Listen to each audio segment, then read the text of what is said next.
right. So once again, Rubeki Games, same developers, Lorne's Lure. Let's jump in. So we'll erase your current save progress. I think I'm ready. Put me in, coach. Thank you, Sabatsu. We live in the habitat. I'm a scavenger looking for salvageable resources to sustain this place. Seija is a maintenance engineer. Jobs requires to go outside the habitat, but he did not come back from his shift.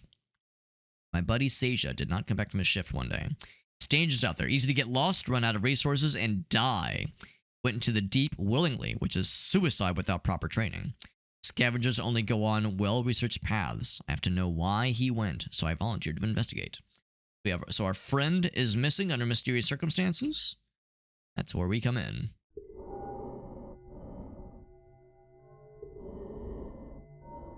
Ascend and talk to the maintenance engineers in the area for clues. Okay, so we have Q, ascend, and E to ascend, like a little orb. Do I have, like, other ways to move around?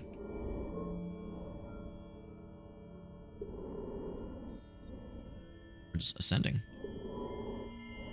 I have, like, other ways to kind of, like, move laterally? Oh, there we go, yeah. We're probably looking for balls of light like this one. It's so sad and empty and dead. Welcome to this guy and press space to interact. So this guy's twerking along. He's some kind of maintenance fella, not a scavenger, but a maintenance guy. An investigator would come out here. Looking for Seija, that's right. I worked with him, but I didn't know him very well. He was strange, kept to himself, talked about weird stuff. Tell me about the weird stuff. He was working near the guide wire above, the one that stretches out into the structure. Talk to one of the maintenance guys up there, maybe.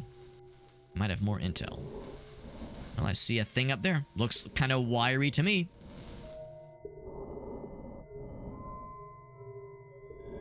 This play is quite different from Lorne's Lure. Lorne's Lure, you're mostly falling. Well, falling, but... Well, you're mostly descending. Oh, we can zoom out. You're mostly descending in that game. Like, there is some go up. There's a lot of go to the side. There's where you're like trying to descend in calculated forms without falling to dying to fall damage, basically. There's no climbing here. We're just floating. We're just flying around. We never saw, I don't think, any flying, like, floating entities in Lorne's Lure. But much like Lorne's Lure, the structures are very large, and you feel very small in comparison. Check it with these guys down here. Ascend. So this guy's just chilling. Gonna load off. What about Seija? I don't know where he went. Complaining about the job, he says. Don't know what he was looking for, though. This is a dream job. I love it here. I wasn't really a close friend of him or nothing. Talk to Salco on the guide rail, rather. They, I think, were pretty close. He was my best friend. Oh, crap, wrong button. Like how when they're not working, he like has placed the orb next to him. It's not floating above his head. It's just like kind of chilling. I like that detail. Guy over here, probably.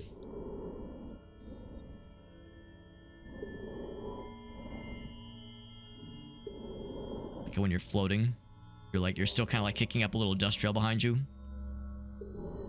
Kind of fun little detail. So you must be the other guy. Yes, Seija is who we're looking for. He was a pretty good guy.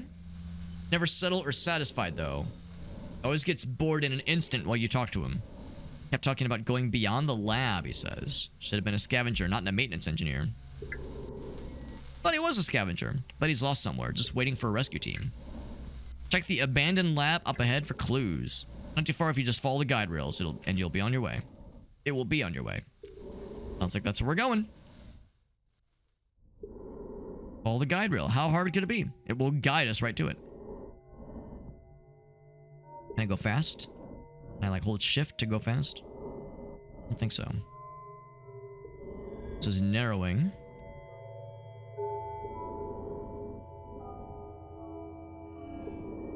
I'll be above it. Abandoned lab. Wonder what this laboratory was exploring. What kind of research they were conducting. Maybe we'll find out. He said, we're not looking for a person. Well, we are looking for a person. But he said, like, don't It wasn't like, talk to this one guy, he'll have more info. It was, just look for clues in this lab. Can I go up? No, I cannot. We're going down. Or wires. Very thick wire. It's more of a cable. More like of a utility cable. I see blue. Blue and glowy. Part of me wishes that there was an option to move faster, but I think part of the appeal, part of the point is to, like, force you to be slow and contemplative and to drink in the environment a bit.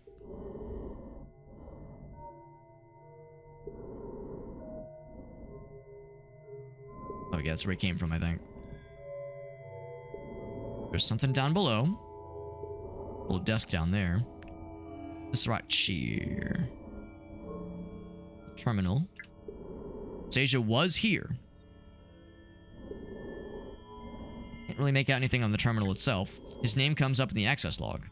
Which query suggests he was looking for a tool called M-Inject. Experimental tool that can inject code into megastructure control systems. We returned a result.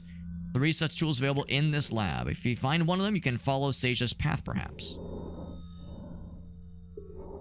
Oh. I'm curious what this guy's done. There's also something yellow, more blue. Here's a person. Is it a person? What am I looking at?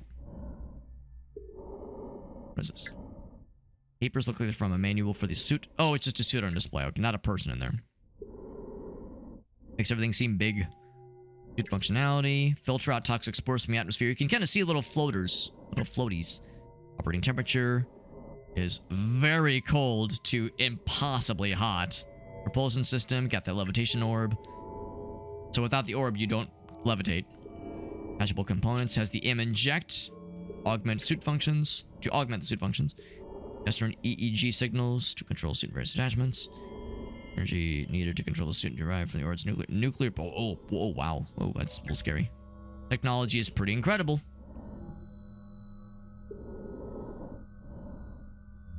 We definitely got to go down more. I'll see if there's anything else over yonder. Is that a hole in which I can go? No, I cannot. This tiny little orb that we're using as a levitation device has a slight nuclear is a slight nuclear power source. Ever so slight. Not sure where that yellow there we saw it from above.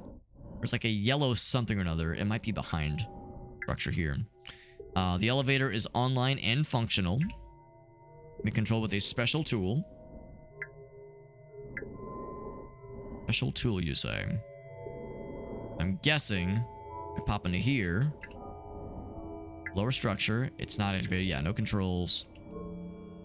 That won't work. I try to drop down myself. Yeah, I see. It's. We need proper elevator controls to get through there.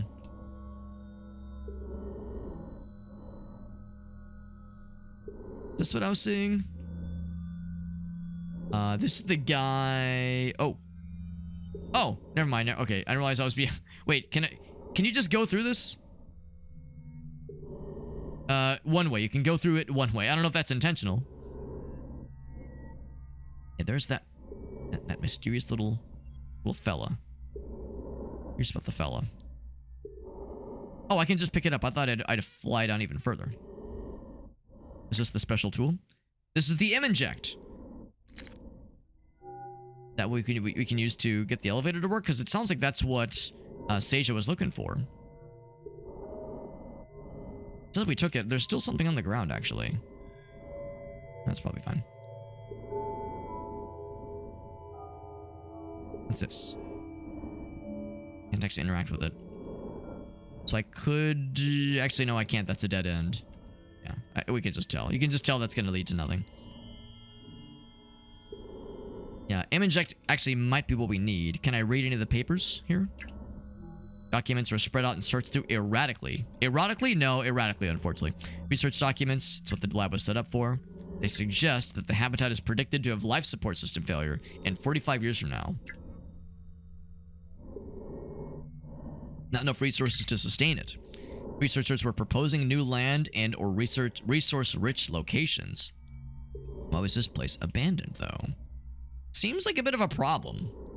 If this place is gonna run out of juice in 45 years, I mean, yeah, 45 years, that's a nice amount of time to, like, do stuff, but, bro, you gotta do stuff. You can't just wait around for shit to get fucked. The shit will get fucked, no question. Alright, let's see if the M tool is usable here. The M inject tool. Special tool.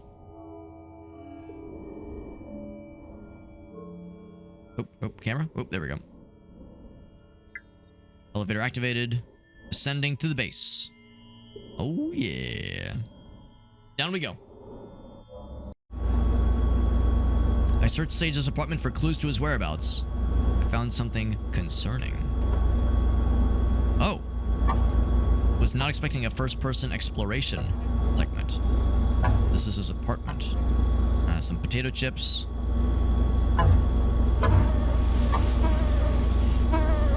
Food that's getting a little bit stanky. Stuff that's been left out for too long. Kitchen is disgusting, bro.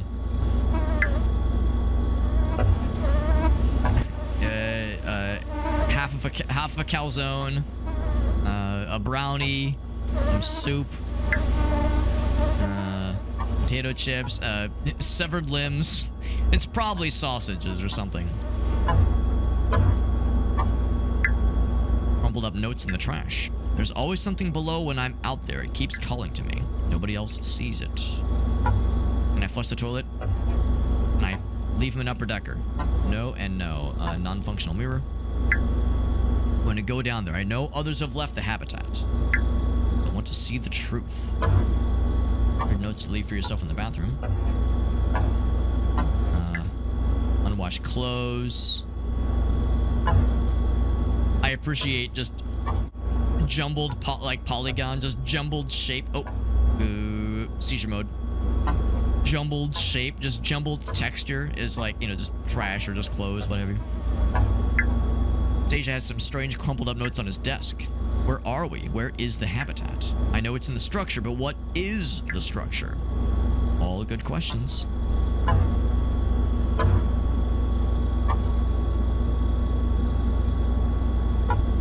And of course, this is, I mean, this seems like a place, like a regular place, I guess, on Earth, but maybe it's like a simulated environment. Because when we're in the little floaty mode, we're, you know, we're like floating around in time and space. It's like this large megastructure.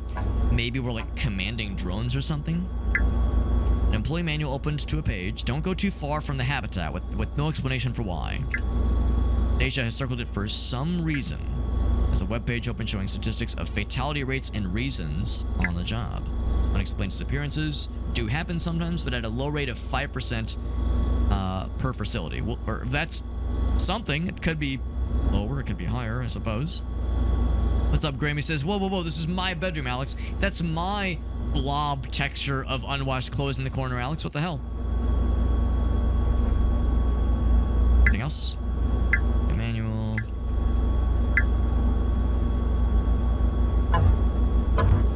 Like, look outside. No jump, no crouch.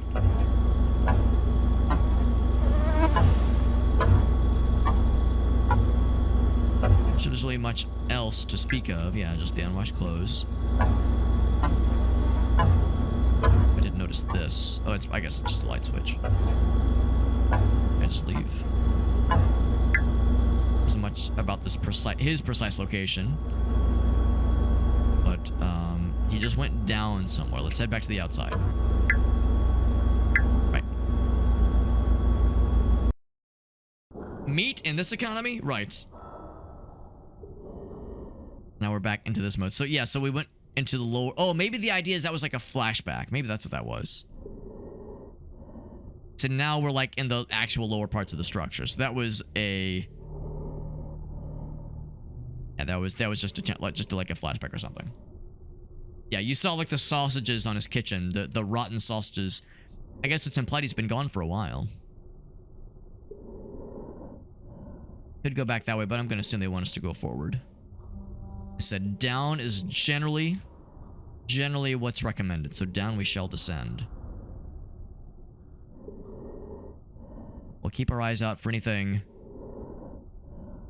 looks alluring.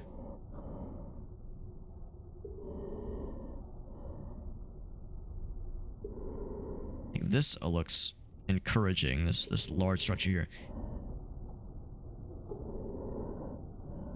Alright, so we're about to reach the bottom. Maybe go this way?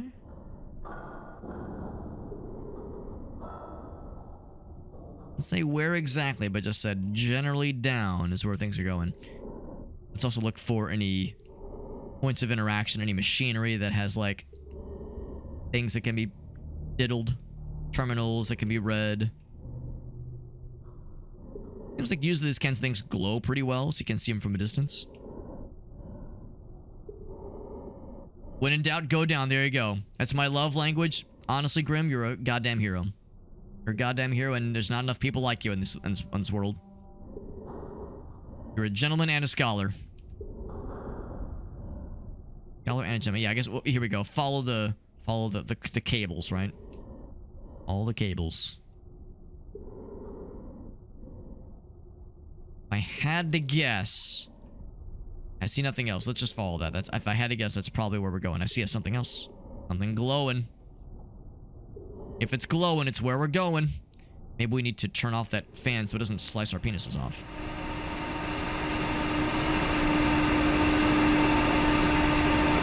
After running by 3 power nodes, remove the batteries and you're all set. No. I was hopeful I wouldn't have to backtrack, but that's fine.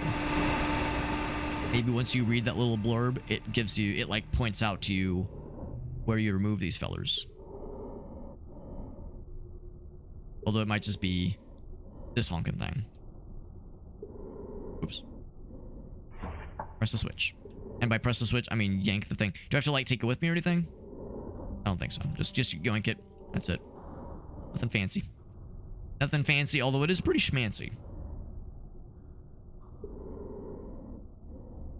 Go ahead and neuter this one. De-sausage this one. Use our cool little M-inject tool. Do a yoink. There it is. More of an not much of an injection. It's more of an extraction at this point. I wonder, by turning off this exhaust fan, are we gonna... Is this like place gonna build up too much heat and explode or some shit? Is there gonna be some horrible downside to us compromising this fan? Not our problem. We're looking for our friend. We could always turn it back on later, right? Nothing broken can be unbroke, probably.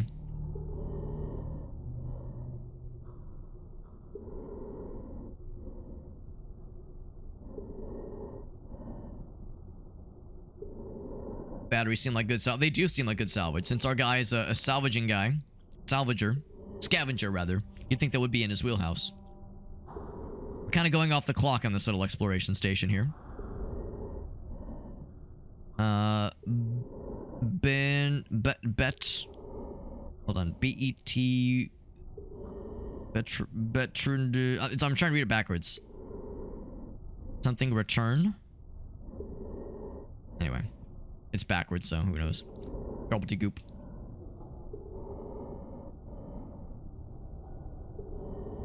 Going down the hole. Oh, shnikes. Now, if this game is... Oh, I like how that shadow is being kind of superimposed underneath us. The shadow makes us look huge. Lorne's lore was such a large playing field to play in. With presumably a lot of ways to attack a problem. There was a lot of, like, places to explore. Alright, nothing on the bottom, yeah.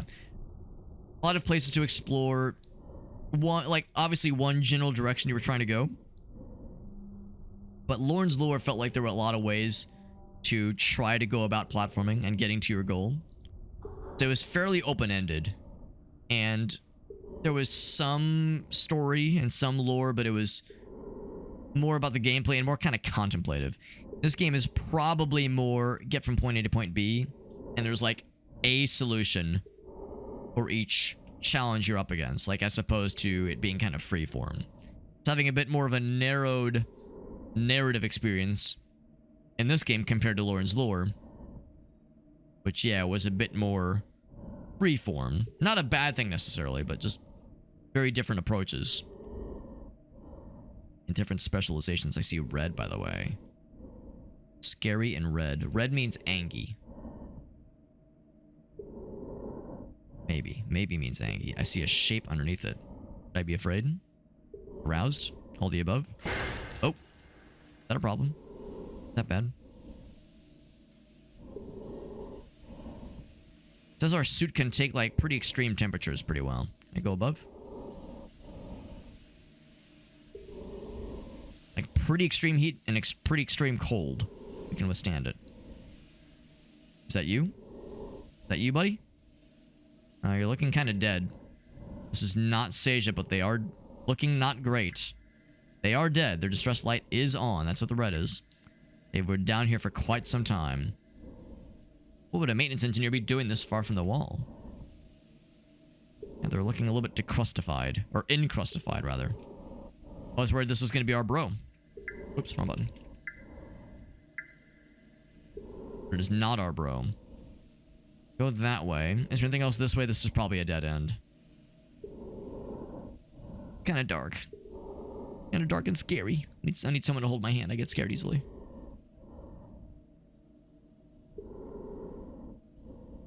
Hopefully this can be the next direction. Explorify. Sorry about this. Sorry about you, buddy.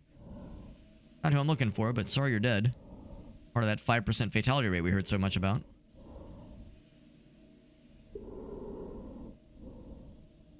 That little moment where the pipes burst next to us. I'm sure that was a one-time thing. They definitely wouldn't try to get our ass with other environmental hazards or...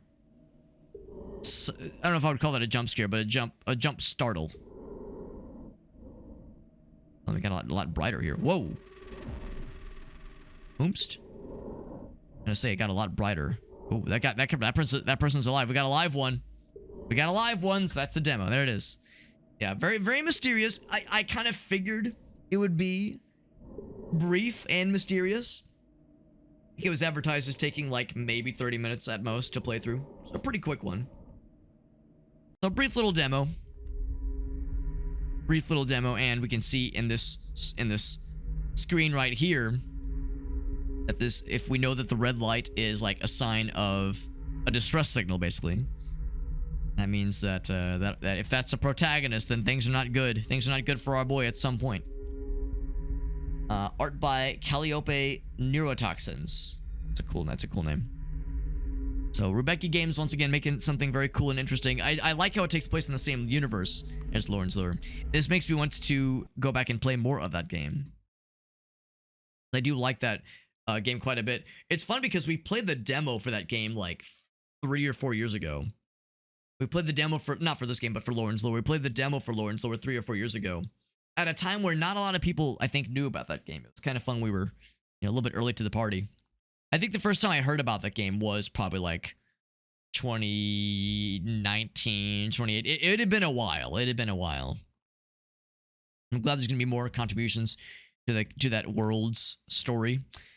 It's, again, very mysterious still. It's very kind of opaque. But that's the thing. Maybe since Lorne's Lure focused more, I think, on gameplay and more on interesting platforming challenges and less on like telling you what happened and telling you what this world is, maybe this game will fill in some of those blanks.